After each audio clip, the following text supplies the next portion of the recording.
हरिओम, मैं आप सभी का एक बार फिर से स्वागत करता हूँ हमारे चैनल योग शिक्षा पर। 9 जुलाई को योगा का जो नेट का पेपर हुआ था उसको हम लोग डिस्कस कर रहे हैं। तो यह पार्ट 2 है।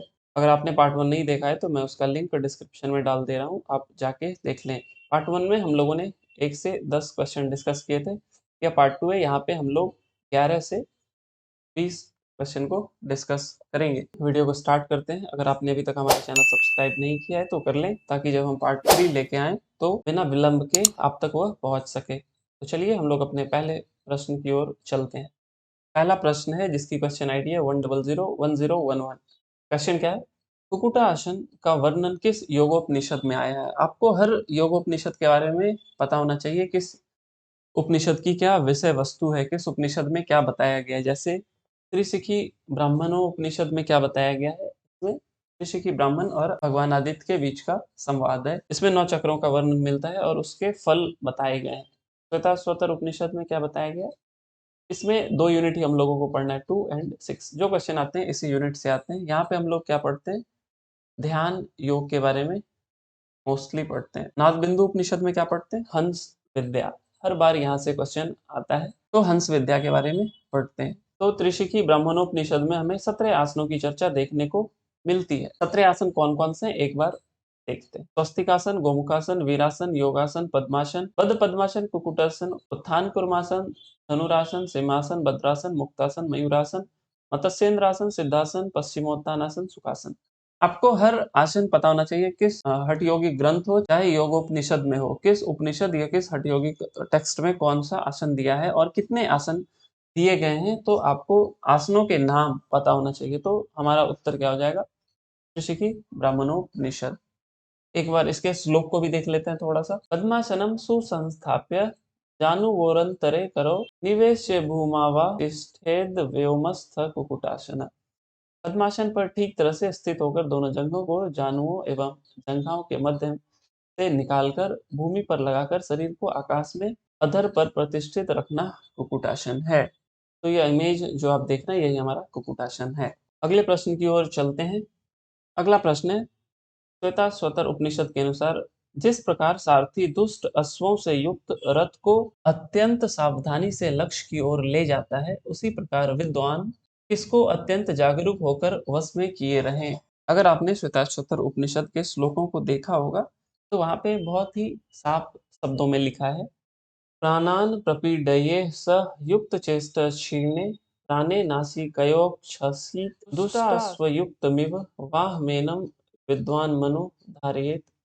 तो यहाँ पे साफ-साफ बताया गया है, जिस प्रकार सारथी दुष्ट अश्वों से युक्त रथ को अत्यंत सावधानी से लक्ष्य की ओर ले जाता है, उसी प्रकार विद्वान पुरुष मन को अत्यंत जागरूक होकर वश में किए रहे। तो हमारा उत्तर क्या हो जाएगा?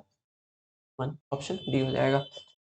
पहले जैसा कि आपको पता होगा कि श्वेताश्वतर उपनिषद में 2 और छठे अध्याय से ही प्रश्न आते हैं। पहले क्या प्रश्न आते थे? देखिए, पहले प्रश्न आते थे श्वेताश्वतर उपनिषद के अनुसार निम्नलिखित सिद्धियों को क्रमानुसार लगाएं। अगर आपको यह श्लोक याद होगा तो आप बहुत इजीली इसका उत्तर कर पाएंगे। क्या श्लोक? लघुत्वम आरोग्यम अलोलुप्तम वर्ण प्रसादम स्वर सौष्ठम च गंध शुभो मूत्र पुरीस अल्पम योग प्रवृत्तिम प्रथमाम वदंती। क्या बोला?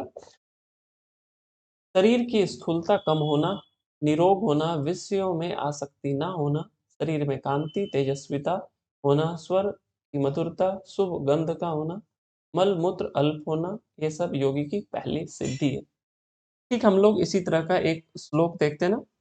यहाँ पे क्या बोला गया? योग की पहली सिद्धि, प्रथमाम वदंती, पहली सिद्धि।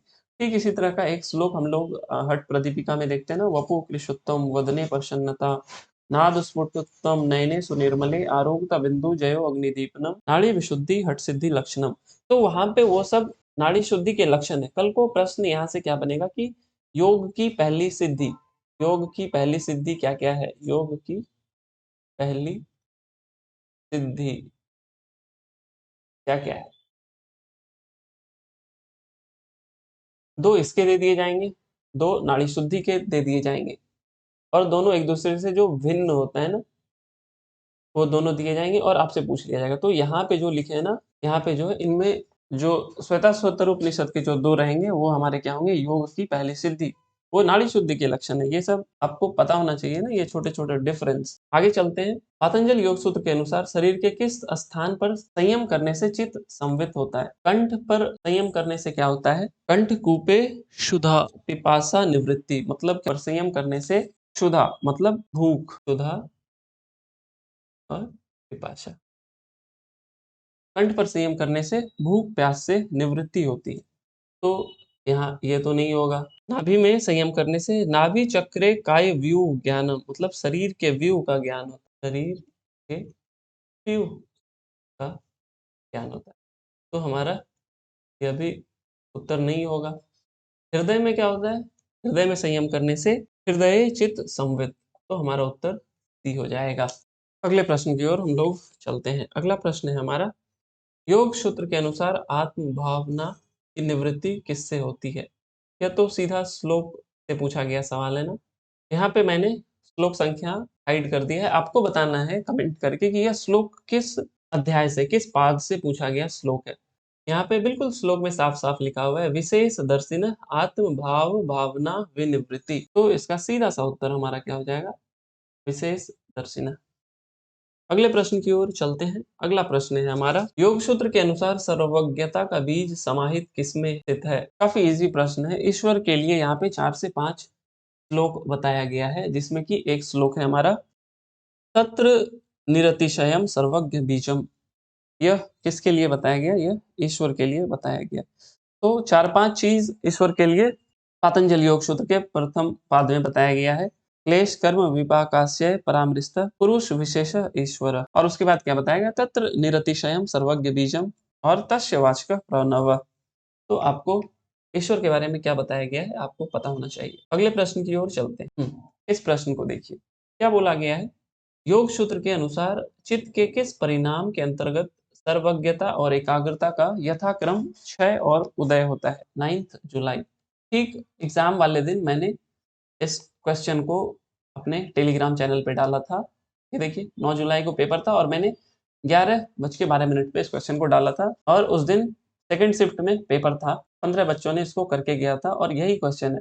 फर्क इतना है, यहाँ मैंने संस्कृत में लिखा है सर्वार्थ एकाग्रतयो क्षयोदयो चित्तस्य। यह किसका परिणाम है? ये समाधि परिणाम है।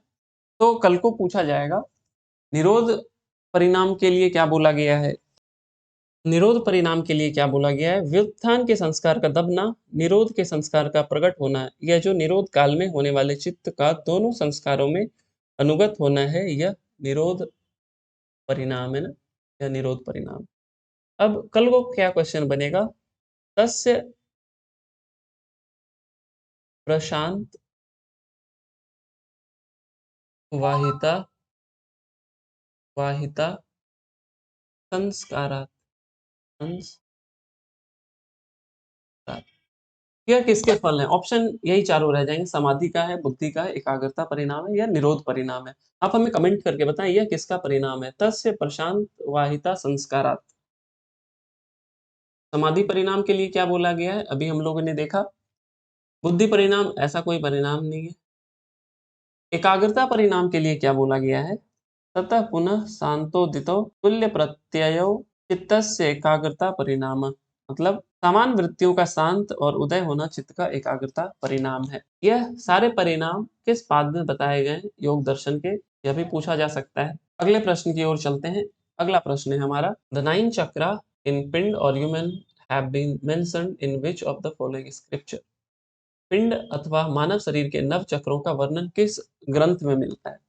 यह सिंपल सा सवाल है, इसका सिद्ध सिद्धांत पद्धति हो जाएगा, हम लोग जानते हैं। यहाँ से ग्रंथ को हटा के अगर उपनिषद पूछ लेता, तब हमारा उत्तर क्या हो जाता? तब हमारा उत्तर योग राज उपनिषद। और इस ग्रंथ को अगर यहाँ पे ग्रंथ ही रहता और एक ऑप्शन ऐड कर दिया जाता ना, योगराज, ये 5th ई ऑप्शन ऐड कर दिया जाता, तब हमारा दोनों उत्तर हो जाता ना, दोनों तो ग्रंथ ही है। और अगर उपनिषद पूछा जाता और सिद्ध सिद्धांत पद्धति भी ऑप्शन में रहता, तब हमारा योगराज उपनिषद होता। इस तरह से आपको क्वेश्चन अटेम्प्ट करना आना चाहिए। क्वेश्चन को पहले ध्यान से पढ़िए क्या पूछा जा रहा है ना, फिर ऑप्शंस को चूज कीजिए। अगले प्रश्न की ओर चलते हैं। अगला प्रश्न है हमारा, सिद्ध सिद्धांत पद्धति के अनुसार अवधूत योगी के लक्षण किस उपदेश में वर्णित हैं? अगर आपको सारे उपदेशों के नाम याद होंगे तो आप बहुत इजीली इसका उत्तर कर पाएंगे। पहला उपदेश क्या है? पिंड उत्पत्ति। दूसरा पिंड उत्पत्ति, मैं बोल देता हूँ केवल। दूसरा पिंड विचार। तीसरा पिंड संवित्ति। चौथा पिंड आधार। पांचवा पिंड समरस भाव और छठा नित्य अवधूत योगी। तो हमारा उत्तर कस्टम हो जाएगा, सी, ऑप्शन सी हो जाएगा। अगले प्रश्न की ओर चलते हैं। अगला प्रश्न है, six kind of mayurasana are mentioned in which of the ग्रंथ? छह तरह के मयूरासन। यह भी बहुत इजी क्वेश्चन है, ये हमारा हठ रत्नावली हो जाएगा। इसमें छह तरह के बताए। घेरन संहिता में क्या बताया गया? घेरन संहिता में 32 आसन है। हठ प्रदीपिका में 15। गोरख शतक 2 आसन। कौन कौन से? सिद्धासन और कमलासन, जिसको हम लोग पद्मासन भी बोलते हैं। तो वहां पे कमलासन बताया गया और सिद्धासन और कमलासन। अगले प्रश्न की ओर चलते हैं। अगला प्रश्न है हमारा, according to Siddha Siddhanta Paddhati Om should be chanted under which aadhaar? Siddha Siddhanta पद्धति के अनुसार ओम का उच्चारण किस आधार के अंतर्गत करना चाहिए? पहले कितने आधार बताए गए हैं? 16 आधार। और यह कहाँ देखने को मिलता है? हम लोग हठ प्रदीपिका में भी देखते हैं ना, जालंधर बंद लगाते हैं तो उसका फल बताया गया ना, 16 आधारों पर नियंत्रण हो जाता है। तो 16 आधार कौन कौन से, इसके नाम पता होने चाहिए। यह पहले के क्वेश्चन में पूछे गए हैं सीक्वेंस में अरेंज करने के लिए। तो इसको अरेंज करने के लिए आपको आना चाहिए। तो एक श्लोक पहले हम लोग देखते हैं। यहाँ पे क्या बोला गया है? तत्र प्रथमम पादांगुष्ठधारम तत्र अग्रस्तेजोमयम ध्यायेत दृष्टि स्थिरा भवति। वहां पहला आधार है कहाँ? पादांगुष्ठ, मतलब पैर का अंगूठा। उस अंगूठे के अग्र भाग में तेजोमय स्वरूप का ध्यान करना चाहिए। इस ध्यान से नेत्र ज्योति स्थिर होती है। यहां से क्या क्वेश्चन बनेगा? सबसे पहले देखिए, सीधा लिखेगा दृष्टि स्थिरा भवति। ऑप्शन में 4 आधार दे दिए जाएंगे। देखिए क्वेश्चन कैसा बन गया। उसी तरह दूसरा क्वेश्चन पूछ लेगा, तत्र अग्रस तेजोमयम ध्यायेत। फिर से 4 ऑप्शन आपको मिल जाएंगे, जैसे यहाँ पे दिया हुआ है ना, इस तरह के 4 ऑप्शन मिल जाएंगे और आपसे पूछ लिया जाएगा। कोशिश कीजिए श्लोक को संस्कृत में पढ़ के याद रखने का। इससे क्या होगा, आप बहुत इजीली उसको सॉल्व कर पाएंगे। आइए इस प्रश्न पे चलते हैं। इस श्लोक को देखिए, पृष्ठे नाभ्याधारे ओमकारम एक चित्तोनोच्चारिते नादलयो भवति। क्या बोला? कष्टे नाभ्याधारे। तो आपको पहले तो 16 आधार सीक्वेंस में पता होना चाहिए, किसके बाद कौन आता है, किसके बाद। छठा आधार कौन सा है? नाभि, नाभि आधार। और यहाँ पे क्या बोला गया है? ओम का उच्चारण करने के लिए। यही तो हमारा क्वेश्चन है। क्या बोला गया? ओम का उच्चारण किस आधार के अंतर्गत करना चाहिए? तो नाभि के। इस तरह से आपकी पढ़ाई होनी चाहिए कि क्वेश्चन कहीं से भी कुछ भी घुमा के पूछा जाए, आप उसको अटेम्प्ट कर सकें। अगर आप ऐसा ही क्वेश्चन करना चाहते हैं तो आप हमारे टेलीग्राम चैनल को ज्वाइन कर सकते हैं। आप हमारे यूट्यूब के कम्युनिटी चैनल पे जाके वहाँ पे भी क्वेश्चन देख सकते हैं। वहाँ पे भी मैं क्वेश्चन डालता हूँ, आप वहाँ पे भी अटेम्प्ट कर सकते हैं। अगर आपको यह वीडियो अच्छा लगा हो तो हमारे चैनल को सब्सक्राइब करें, वीडियो को लाइक करें और अपने उन दोस्तों के साथ ज़रूर शेयर करें जो नेट और जेआरएफ की तैयारी कर रहे हैं, ताकि उनकी भी थोड़ी बहुत हेल्प हो सके। वीडियो देखने के लिए धन्यवाद। Thank you. Thanks for watching.